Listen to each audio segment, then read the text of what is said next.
بسم اللہ الرحمن الرحیم وبہ نستعین وهو خیر ناصر ومعین۔ السلام علیکم ورحمۃ اللہ وبرکاتہ۔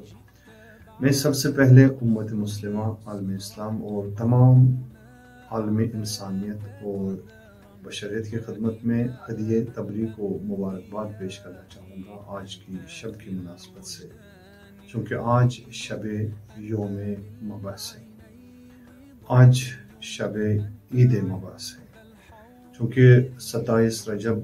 عالم انسانیت کی عید ہے۔ قرآن اور اسلامی نقطہ نگاہ سے اسلامی آئیڈیالوجی میں بہت ساری عیدیں ہیں کہ جن کا اپنا ایک مقام ہے، ایک اپنا ہدف ہے، کچھ آداب ہیں ان عیدوں کے، کچھ احکام ہیں اور کچھ حکمتیں ہیں۔ ہر عید کی اپنی ایک حکمت ہے، مثلا عید فطر ہے، عید قربان ہے، عید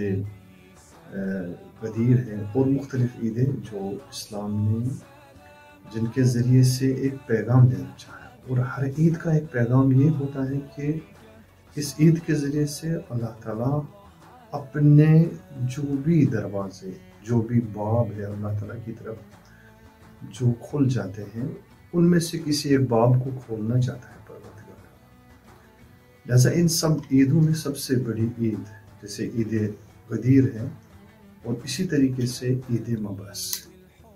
عید مبعث میں بھی اللہ تعالیٰ کا ایک دروازہ کھولنا چاہتا ہے بشریت کی جانب، کہ بشریت آئے اور اس دروازے سے وارد ہو، اور وہ دروازہ جب کھلے گا تو رحمت الہی، صدقات الہی، خیرات الہی، محبت و معرفت الہی، صداقت الہی، شجاعت الہی، یعنی جتنے بھی الہی تجلیاں ہیں ان سب تجلیوں کے لیے دروازے کھلتے ہیں اور انسان ان دروازوں سے وارد ہوتا ہے اور اس رحمت وسیع بے کران الہی کا حقدار پاتا ہے۔ جیسے آج کی شب میں ہم پڑھتے بھی ہیں، جیسے آج معلوم بھی ہے کہ یہ دعائیں جو مرحوم کف امین ہے بلد الامین میں بھی یہ دعائیں وارد ہوئے، میں اس دعا کا ایک حصہ پڑھتا ہوں مثال کے طور پہ۔ فرماتے ہیں کہ اللہم انی اسألک بالتجلی الاعظم فی ہذہ اللیلۃ من شہر المعظم، پروردگارا تجھے میں واسطہ سوال کرتا ہوں، تجھ سے میں پوچھتا ہوں، اس تجلی اعظم کا سوال کرتا ہوں۔ تجلی اعظم یعنی سب سے عظیم کرن، سب سے عظیم پرتو الہی جو بشریت اور عالم انسانیت کے لیے رونما ہوئی ہے، اس کا واسطہ ہے اس لیل میں، یعنی اس رات میں، شب مبعث میں، فی من شہر المعظم، چونکہ رجب کا مہینہ معظم مہینہ ہے، لہذا یہ مبعث کی یعنی شب عید شب مبعث میں ہم دیکھتے ہیں کہ یہ تجلی اپنا ظہور کرتی ہے، اپنی نورانیت کو دکھاتی ہے، یہ اس تجلی اعظم کے ذریعے سے۔ یا جیسے زیارت رسول اللہ صلی اللہ علیہ وآلہ وسلم میں ہم پڑھتے ہیں کہ بأن کشفت عن نور ولادتہ ظلم الاستار، اے پروردگارہ تو نے اپنے محبوب کی ولادت کے ذریعے سے ظلمت کے حجابوں کو اٹھا دیا، ظلمت کے حجابوں کو ہٹا دیا۔ وَأَلْبَسْتَ حَرَمَكَ فِيهِ حُلَلَ الْأَنْوَارِ، اور اس کی جگہ پہ تو نے اپنے حرم اور اپنے جو تیرے جو علمیں ہیں اس کو آپ نے کیا کیا، نور کی جو زیورات ہے اس سے اس کو تزئین کیا، اس کا لباس پہنا دیا۔ لہذا ہر ایک، چاہے وہ میلاد ہو، چاہے میلاد بابرکت رسول اللہ ہو، چاہے ائمہ علیہم السلام یا انبیاء کرام کی ولادتیں ہو، ان ولادتوں کے ذریعے سے پروردگار عالم اپنی طرف ایک دروازہ کھولنا چاہتا ہے تاکہ بشریت آئے اور بشریت کا ایک رابطہ برقرار ہو پروردگار عالم کی طرف۔ لہذا شب مبعث میں بھی یہی ہے، یعنی اس میں بھی یہ جو تجلی اعظم ہوئی ہے، اس تجلی اعظم کو اگر ہم کہیں کہ یہ حقیقت قرآن ہے اور بطن قرآن ہے، جس کی پرتو اس جہاں میں، وہ جس کی پرتو یعنی درواقع نور الہی ہے، اور نور الہی کی ایک پرتو حقیقت قرآن ہے جس سے یہ پورا جہان منور ہوا۔ لَقَدْ تَجَلَّى اللَّهُ لِخَلْقِهِ فِي كَلَامِهِ وَلَكِنْ لَا يُبْصِرُونَ۔ کہتے ہیں کہ پروردگار اپنے تجلی جو کرتا ہے، پروردگار کی کرن اپنی مخلوقات کے لیے، پوری کائنات کے لیے کیا ہے؟ اپنے کلام میں، یعنی پروردگار کا کلام در واقع وہ تجلی اور کرن ہے جو پورے عالم کو روشن کرتی، پورے عالم کو منور کرتی۔ وَلَكِنْ لَا يُبْصِرُونَ، لیکن اس کے لیے چشم بینا چاہیے، اس کے لیے چشم بصیرت چاہیے تاکہ انسان اس کے ذریعے سے اس حد تک پہنچ سکے۔ لہذا یہ تجلی کہاں پہ رونما ہوئی، یہ تجلی کہاں پہ منور ہوئی؟ قلب نازنین حضرت محمد مصطفیٰ صلی اللہ علیہ وآلہ وسلم کے اوپر، یعنی جس کو اللہ تعالیٰ نے حکمتوں کا سرچشمہ بنا دیا۔ لہذا ہر حکمت جو اللہ تعالیٰ کے ذریعے سے نازل ہوئی، اور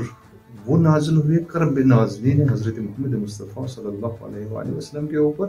اور وہاں سے وہ ظہور کرنے لگتی ہے، یہ حکمت ہے۔ لہذا نبی اکرم کی بعثت کا ہدف اور انبیاء کی بعثت کا ہدف ایک یہی ہے کہ وہ یعلمہم الکتاب والحکمہ، چونکہ حکیم الہی نے حکیم نبی کے حکمت آموز قلب پاک پر حکیمانہ دستور نازل کیا، لہذا یہاں سے یہ نورانی اور حکیمانہ کلام کی تجلیاں اب ظہور کرنے لگی۔ لہذا لوگوں کو بھی کیا بنانا ہے؟ لوگوں کو بھی حکیم بنانا ہے۔ لہذا حکمت الہی تک لوگوں کو بلانا ہے، لوگوں کو پہنچانا ہے، لیکن اللہ تعالیٰ کی اس حکمت کو سیکھنے کے لیے اور نبی اکرم صلی اللہ علیہ وآلہ وسلم کے حکمت کے اس خزانے تک پہنچنے کے لیے بہت سارے باب ہیں جن بابوں سے ہمیں گزرنا ہوگا، لیکن سب سے عظیم ترین باب جسے خود نبی اکرم صلی اللہ علیہ وآلہ وسلم نے فرمایا کہ انا مدینۃ الحکمہ، کہ میں حکمتوں کا شہر ہوں، میں حکمتوں کا خزانہ ہوں، وعلی بابھا، اور ان حکمتوں کے خزانوں اور حکمتوں کے مدینے کا جو باب ہے، جو دروازہ ہے، وہ حضرت علی مرتضیٰ امیر المومنین علیہ السلام۔ لہذا اس شب میں اور روز بعثت، یوم بعثت میں اگر ہمیں حکمت کے عظیم خزانے تک پہنچنا ہے اور حکمت کے اس شہر کے اندر داخل ہونا ہے، ہم تب تک داخل نہیں ہو سکتے جب تک ہم باب الحکمت تک نہیں۔ لہذا حکمت کے ان خزانوں تک پہنچنے کے لیے ہمیں باب حکمت سے گزرنا ہوگا، باب حکمت کے پاس جانا ہوگا، اور جب تک ان کے محضر میں نہیں جائیں گے تب تک ہم مدینۃ الحکمت تک نہیں پہنچ پائیں گے۔